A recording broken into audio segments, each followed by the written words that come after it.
Welcome to See You on the Other Side, where the world of the mysterious collides with the world of entertainment. A discussion of art, music, movies, spirituality, the weird, and self-discovery. And now, your hosts, musicians and entertainers who have their own weakness for the weird, Mike and Wendy from the band Sunspot. Hello and welcome to episode 15 of See You on the Other Side. How are you doing today, Mike? I'm good. I can't believe it's already time for episode 15. Me neither. It feels like yesterday it was Halloween and we were launching. Yes. So, I mean, it's been less than 2 months, and it's certainly, the time has flown. Much fun has been had. Yeah. And time's flying by to people to put iTunes reviews. Oh, that's right.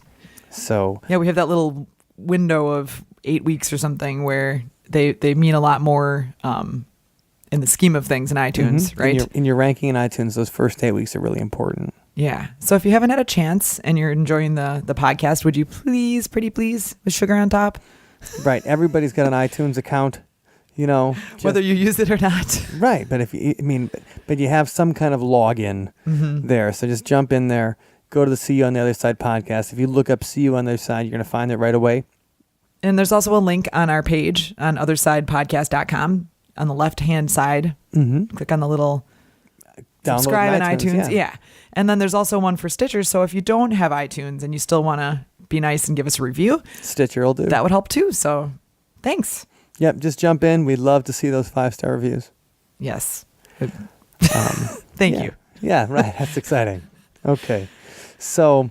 what else was exciting was the Christmas show we played on Friday night. That was fun. That was fun. It was very festive. Yep, in our favorite haunted Madison venue, the Frequency. That's right. And Krampus didn't make any appearances. So not that night. No one went directly to hell. That was Saturday. People went directly to hell. In a handbag. Yep. Krampus showed up. Yes. And then the song we released on Friday night, we're going to have it on the podcast in the next couple months here for Christmas. That's right. So that'll be when we talk about some Christmas stuff coming right up. And I'm holiday things too. I'm looking forward to people hearing that, and we're going to have something special for them right in time for the holiday because, we're just like Santa. We're going to fill your stocking, and it's going to be full of Sunspot.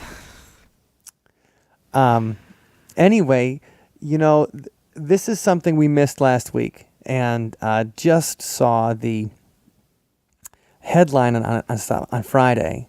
And there's a story from December 3rd that caught my eye. Uh-oh. Yeah. Current events. Asteroid Day to raise awareness of space rock threat. Nice. Okay. And the person they picked, or the person who's leading the charge against space rocks, is Brian May from Queen. Seriously? Yeah, so that's what makes it that's so awesome. Appropriate, because Brian May became an astrophysicist.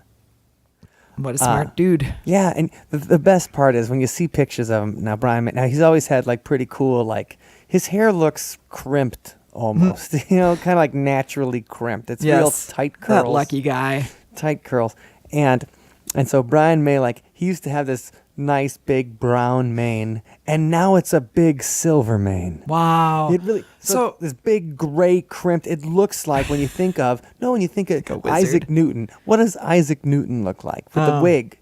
Okay. But that's how Brian May I'm picturing it right now. That's how Brian May just looks. Like Brian May looks like Isaac. Like you'd say, like, dude, that's Isaac Newton. Like Bill and Ted would mistake him for Isaac Newton. All right. So for the uninitiated, tell us what Brian May is most famous for. Brian May is the guitar player from Queen. Okay. And he's always been awesome. He's the guy that he designed his own guitar, kind of thing. Built his own. Like he always had a very unique sound. Important. And we were just talking about Queen last week too. Right. When we were talking about Decide to Smoke, their big hit, Decide to Smoke Marijuana. They're recurring characters on our show, and it's not just because we love that band so right, much. And we do love Queen so much. But it's because, right. Interesting. And Freddie Mercury's been dead for 23 years. Oh, gosh. When you think about that, sad. like we're still talking about Queen, and Freddie Mercury's been gone for over half of our life. Yep. And there's people listening to this right now who were born after Freddie Mercury. Right. Yeah. And they know the sound of his voice right, quite and they well. can still, like, those people can go out and see shows. Like, it's not Right. that. So he's been going. So the fact that we're still talking about Queen, and Freddie means that, you know, they obviously had a big impact, a deep impact on everything. That joke will come up in a little bit. All right. Yes. Anyway, so Brian May is quoted and stuff like that. It's talking about Asteroid Day is an educational campaign that launched on December 3rd. They had a joint news conference at both the California Academy of Sciences and in London. It aims to raise awareness of the threats posed by space rocks and eventually help boost the rate of near-Earth asteroid discovery by a factor of 100.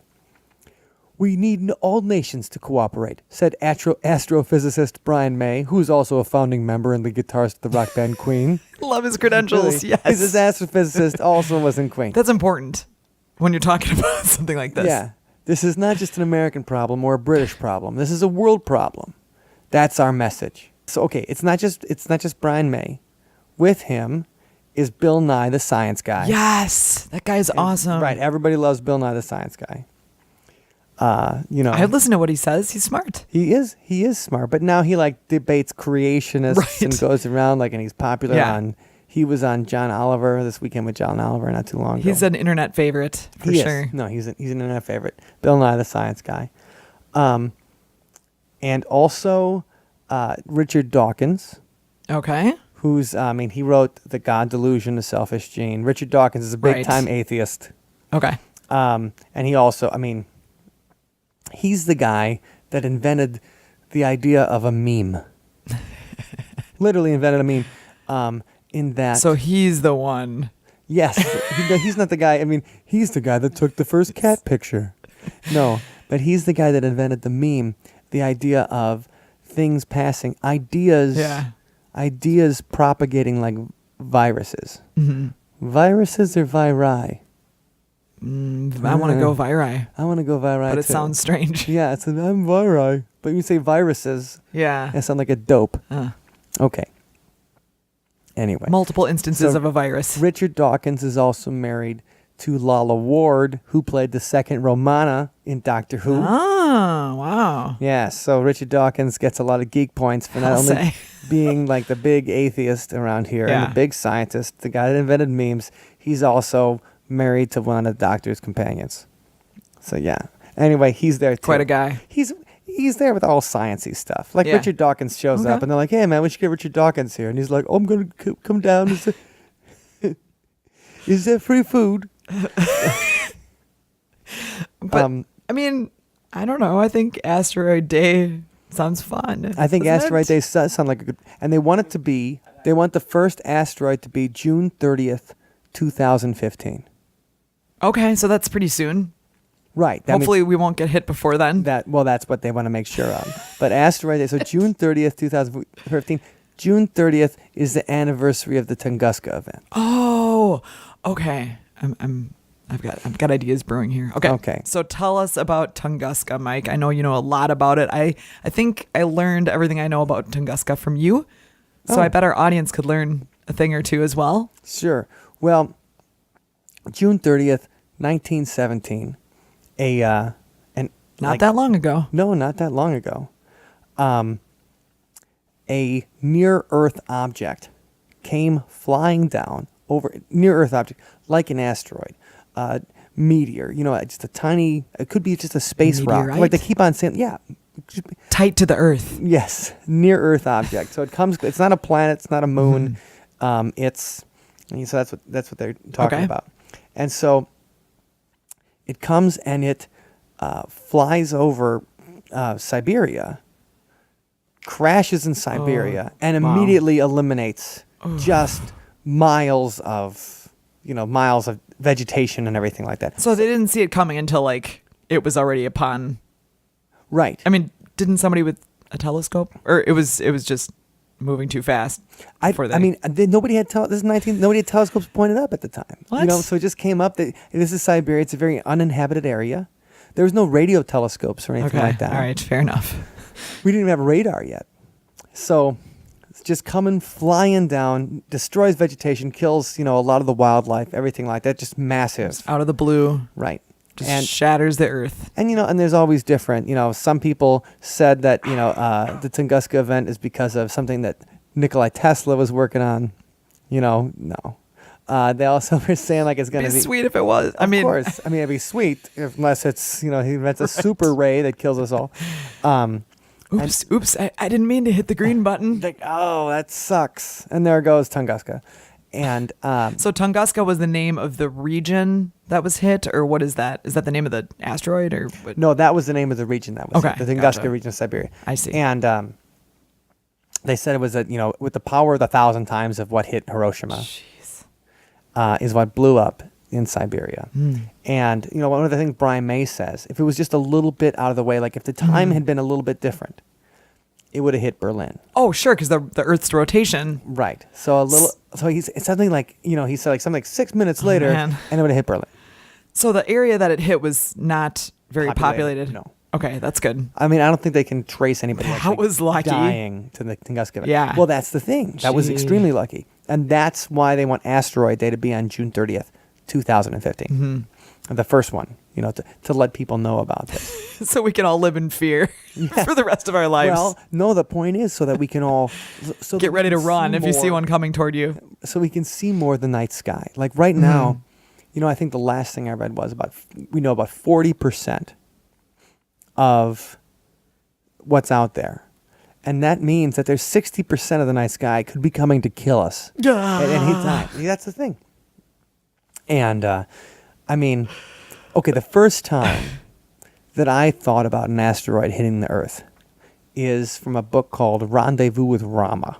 And I read that in my youth. Okay. And that's Arthur C. Clarke. And if you guys haven't read Arthur C. Clarke, he wrote 2001.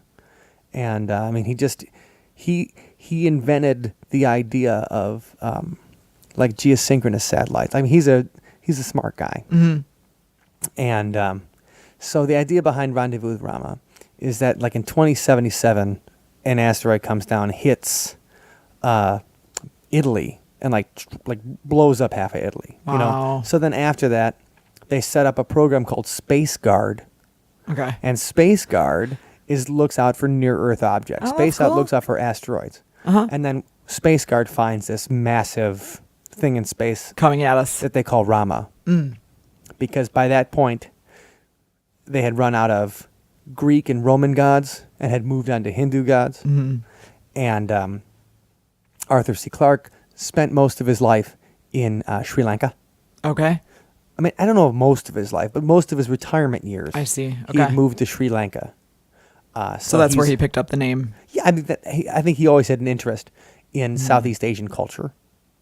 And so that's where I went with it. Anyway, so Rendezvous with Rama. And Morgan Freeman's been trying to make a movie of this for like 15 years. Oh, that's cool. But he just hasn't been able. He's like, he can't find the right script. Yeah, remember when Deep Impact came out and Armageddon was, I think, maybe the more popular one. But those two movies came out within like a short period of time. Like 3 months of each other. And it was like Asteroid Mania. Yeah. Yeah. No, well, the cool thing is that Congress has actually declared, they gave NASA a mandate that they have to, they gave NASA a mandate that they have to get enough of the night sky. They have to, by a certain point, they have to know about enough of the night sky. There's a, I get it. I'm sorry. I'm just imagining a bunch of politicians being like, all right, guys, now look, what we need you to do is that's to all these brilliant scientists, like, well, in 1991, and this is from the Pan-STARRS Panoramic Survey Telescope that's in Hawaii. And these are, this is one of the telescopes that is trying to defend us, trying to search the night sky, really looking out for anything weird.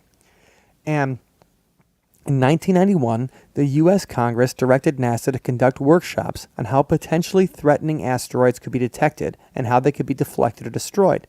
This mandate led to the Space Guard Survey Report of 1992. So NASA actually, or the guys doing it actually named it after the thing from Rendezvous with Rama. Nice little hat tip to Mr. Clarke. Right. So it's like he predicted the Space Guard. In 1994, the House Committee on Science and Technology directed NASA to work with space agencies of other countries to identify and catalog within 10 years the orbital characteristics of 90% of all comets and asteroids larger than a kilometer in orbits across the orbit of Earth. So that's what they said. This is what you got to do. Yeah. And then they said, okay, in 2005, they gave NASA the job of detecting 90% of near-Earth objects with a size greater than 140 meters by 2020. Ah. So they actually created a space guard to figure out to view the night sky. So they can see it coming and then tell everybody, Right. prepare yourselves for... We're going to die. I mean, there isn't, I don't know. There's a movie about an asteroid that hits the Earth. It just came out last year with Steve Carell. I don't ever say it was Steve Carell or Steve Carell, but you guys know who I'm talking about. Steve Carell from The Office. Oh, right. And yeah. The Daily Show. And I can't remember the girl. Keira Knightley. Okay. And so it's Steve Carell and Keira Knightley, and it's called Looking for a Friend for the End of the World. And it's about, the movie starts with, it's like a report that, the asteroid deflection mission has failed. And in 3 weeks, the asteroid will crash and destroy Earth as we know it. Oh, man. And then it's all about this hanging out and people, Yeah. finding friendship and everything like that. Acknowledging that they know they're going to when die. the end is happening for Right. them. That's an interesting thing to contemplate. So that's a real recent one. You can see it on HBO Go right now. You can rent it or whatever. Okay. Looking for a Friend at the End of the World. It's a pretty good movie. There's so many movies about this. There are a lot of, like you mentioned, Deep Impact and Armageddon are the most recently well known. And they're both. Our buddy Andy had a credit Right. in Deep Impact. Remember? Like Yep. you're like, what? I watched it just for that credit. I did too. I stayed all the way to the end. Nice And- job, Andy. Yes, and We're proud of you, man. We are proud of you because that was a pretty good one. I mean, Robert Duvall looks like my father. So it's like my father Exactly. was in the movie. Morgan Freeman was president. I think Téa Leoni was in it back when she was a thing. Yes. Yeah, I mean, I thought they were both really good movies. Both terrifying. Yeah, I mean Armageddon. I mean, Armageddon was a little bit corny. But it was cool because they in a science fiction-y kind of way. You just like the scene with the animal crackers with Tyler and Ben Affleck. Yeah, I love that You're scene. just like, I don't want Makes me hungry. I don't want to miss a thing. No, I like the way that they, address the situation with an actual plan. The landing Yes. at, I mean, I don't want to ruin it for anybody, but they treat it like, okay, we can prevent this. There's an option for us preventing this thing from destroying Earth. So as opposed to just That's it. having it hit and then the movie be a panic scene and survival and everybody struggling. Yes, no, it does portray hope. It's got Steve Buscemi too, and Steve Buscemi has a lot. Whatever movie he's in, That's true. I think Yeah. it's got skinny Ben Affleck, and because he does. I mean, sometimes Ben Affleck, like you look at him and you're like, hey, Ben's back off the wagon or whatever, and he's eating again. And then sometimes, like in that movie, The Town. You yeah. could tell he'd been Yeah. working out. It's like he's like, hey man, I did the bulking. Which way to the gym? I did the bulking up, and now I have to cut. Gosh. So, yeah. But anyway, so Armageddon. I Yeah, mean, lots of that's- movies. And there's a couple more too. There was one I liked when I was a little kid that had Sean Connery and Carl Malden. Carl Malden, best known. I mean, he was an actor, I guess, but best known for the American Express commercials. He's the guy with the big. He's the guy with the big nose that used to say, "Don't leave home without it." Oh. Remember the traveler's checks, and he's like, and they'd show somebody like getting mugged in right. Europe or something like this. Like, don't Yeah. let this happen to you. Appealing to everyone's fears. Right, you'll be terrified. In Europe, they love to rob Americans. And so he was also in Meteor from 1979 with Sean Connery. And that one's more of a... So Meteor is interesting because that one portrays like the United States and the Soviet Union as the only two countries with the biggest space program in the late 70s. Interesting. Had to come together to launch nuclear missiles at the Meteor. Ah, okay. And, and Sean Connery's leading the charge. That sounds like interesting. Against the missile. A fun little feel-good. Yeah. Bringing the people of Earth together in a common it- battle against the sky. It hasn't been shown very often since because it's got the meteor hitting the World Trade Center.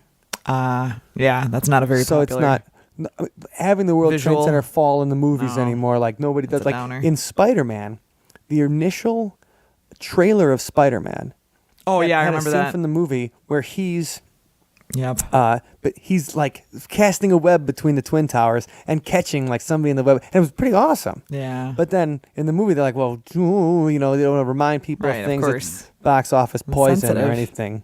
And especially those guys. I mean, they can't, you know, that's $1 million wasted because they're worried about what people are going to say. But that's probably why they haven't shown Meteor since 1979. And that's the original one I thought of, like, oh my God, an asteroid can hit the Earth. Like, that would be. I know. Once you start, horrible. once you like the first time you think about it as a kid or whatever, and you're like, but what would we do? What? And then die. you just realize, no, that's it. What did dinosaurs do? Game over. Yeah. Well, that's also.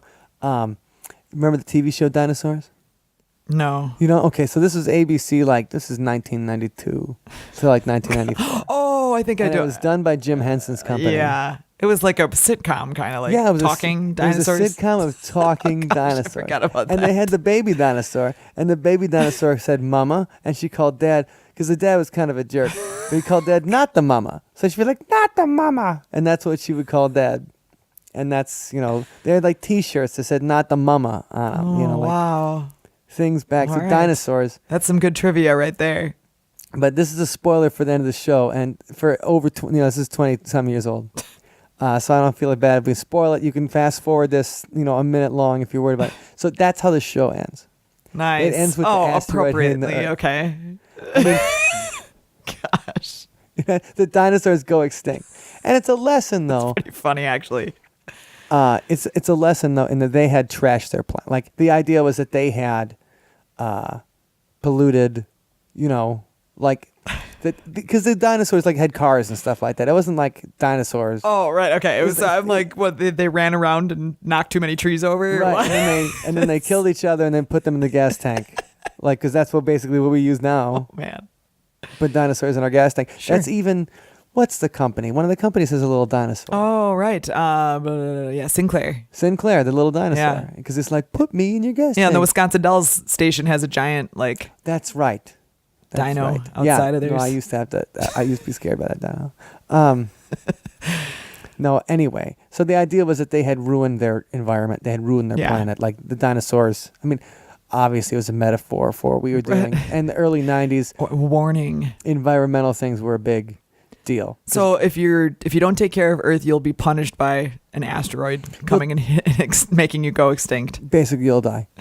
Okay, I mean, yeah. But ain't that the truth? Like if you don't take care of things around you, eventually you die. Okay. So that you go. So the thing is, like, I guess the idea of near Earth objects destroying our planet is basic. I mean, that's pretty popular.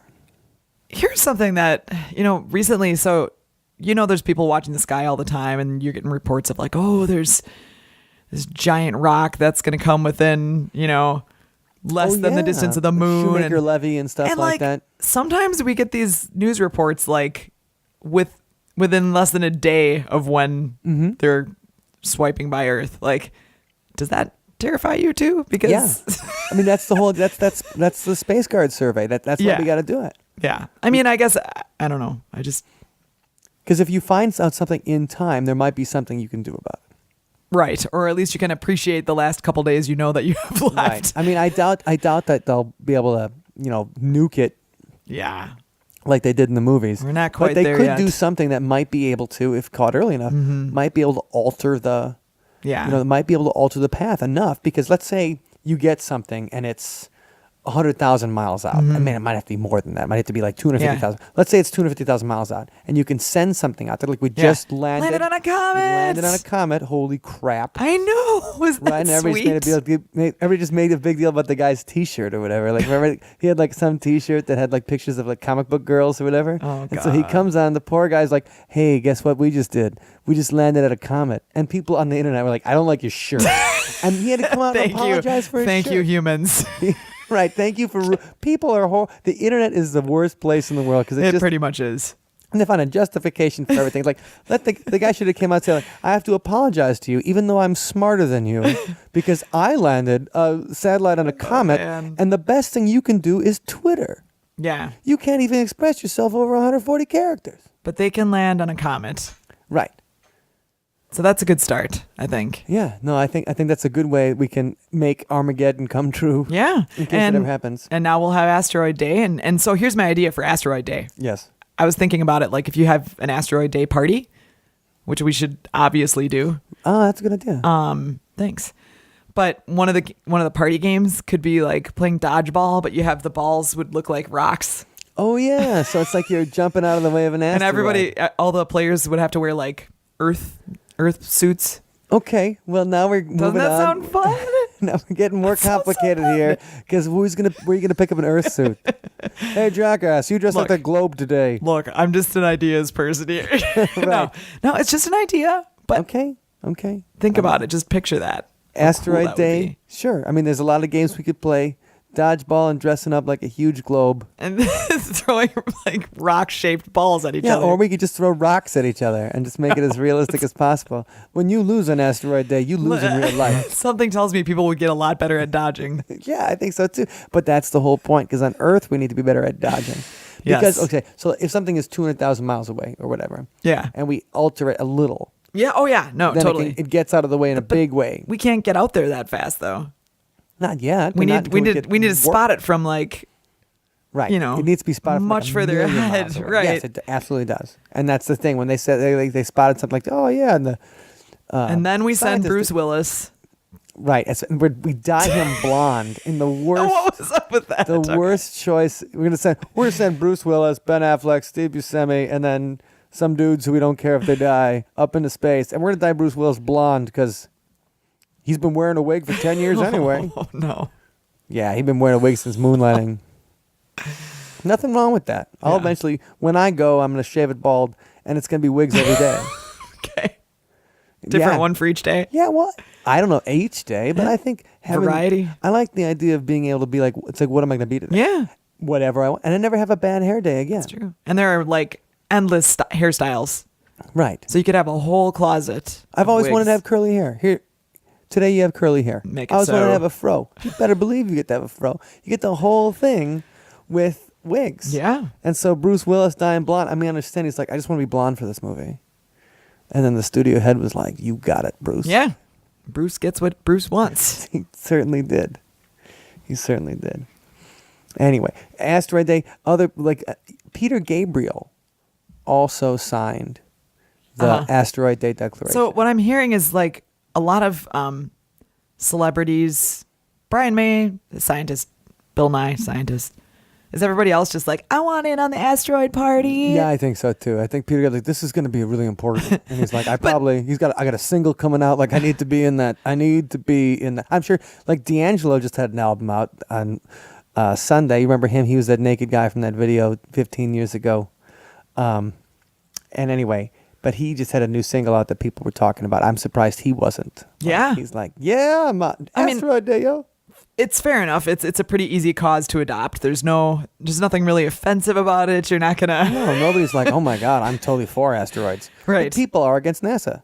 Well, okay, Absolutely. that's people true. are like, Yeah. well, I don't think we should fund NASA. Yeah. And I'm like, well, I don't think we should fund you. It just seems like there's no harm in being aware of when the giant rock that's gonna end our planet. Well, it's not like it hasn't happened before. Right. Yeah. I mean, when did it happen? I don't know. Just we have the Gulf of Mexico because of it. Yeah. Well, and I mean that's part of like how life forms on planets. Mm-hmm. Is that things The crash into interstellar- each other. yeah, it's exactly. a big game of billiards. So I mean, once in a while, I don't know. Right. Creation, destruction. This could be happening and it could happen to us, but we have to Yeah. avoid that. I hope it doesn't. Right. I think we're all together on that. Even Peter Gabriel and D'Angelo are joining forces All with right, Brian then. May, for Asteroid Day on June 30th, 2015. Well, we'll link to these movies in the show notes. And you can see that, and you can see the original article about Asteroid Day. yes. We'll also have a link to, you can see Brian May's amazing gray hair. Like he's like a silver, he's just the Isaac Newton you always dreamed of. And those show notes, because I know you're going to want to see that Isaac Newton. Oh, yeah, you are. Are at othersidepodcast.com/15. Right on. So I think it completely appropriate, because we're talking about Asteroid Day, June 30th, 2015, to play our song about what happened on June 30th. Oh, yeah. We have a video for it, too. We do, and you can find that. We'll link that in the show notes, too. And this song's called Tunguska.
Thank you for listening to today's episode. You can find us online at othersidepodcast.com. Until next time, see you on the other side.